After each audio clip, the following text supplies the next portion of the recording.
ഇതൊരു power cut സമയത്തെ ഗ്രാമക്കാഴ്ചയല്ല, പവറേ ഇല്ലാത്ത ഒരു ഗ്രാമത്തിന്റെ ദുരിത ചിത്രം.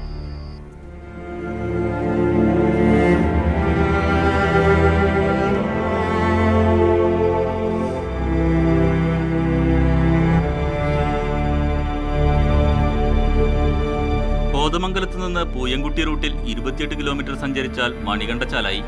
റോഡും കുടിവെള്ള പൈപ്പും എല്ലാം ഉണ്ടെങ്കിലും വൈദ്യുതി ഇവർക്കിന്നും ഒരു സ്വപ്നം മാത്രം. സമീപത്തൂടെ ആദിവാസി ഊരിലേക്ക് പോകുന്ന വൈദ്യുതി ലൈൻ കണ്ട് കണക്ഷൻ കിട്ടുമെന്ന പ്രതീക്ഷയിൽ വീട് വൈദ്യുതീകരണത്തിനുള്ള നടപടികൾ പൂർത്തിയാക്കിയവരെല്ലാം നിരാശയിലാണ്. കൂട്ടത്തിൽ ചിലർ 1977 ശേഷം വനഭൂമിയിൽ കയ്യേറ്റം നടത്തിയവരെന്ന കാരണം ചൂണ്ടിക്കാട്ടി വനംവകുപ്പ് വൈദ്യുതീകരണത്തിന് അനുമതി നൽകാത്തതാണ് തടസ്സം. ഇവിടെ 77 ശേഷം കയ്യേറ്റമുണ്ട് എന്നാണ് അവർ പറയുന്നത്. സത്യത്തിൽ അങ്ങനെയില്ല. ജനറേറ്റർ തിരിച്ചിട്ടുള്ള പ്രദേശത്ത് ഒരു കയ്യേറ്റവും നടന്നിട്ടില്ല. ഈ പ്രദേശമെല്ലാം തന്നെ നമുക്ക് അനുമതി ഇതിക്ക് മുമ്പ് തന്നിട്ടുണ്ട്.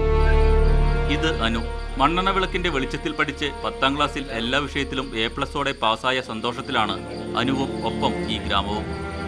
കറണ്ടില്ലാത്തതിനാൽ ഈ പെൺകുട്ടിക്ക് ദുഃഖമില്ല. എല്ലാം ശീലമായി എന്ന പതിവ് മട്ട്. പണ്ട് തൊട്ടേ ഈ വേട്ടം കണ്ടു തുടങ്ങിയോണ്ട് ഈ വേട്ടത്തോട് അങ്ങനെ വിമുഖത ഒന്നും തോന്നാറില്ല. അങ്ങനെ കറണ്ട് വരുമെന്നുള്ളപ്പം സന്തോഷമൊക്കെ ഉണ്ട്. എന്നാലും നമുക്ക് കറണ്ട് വന്നില്ലല്ലോ.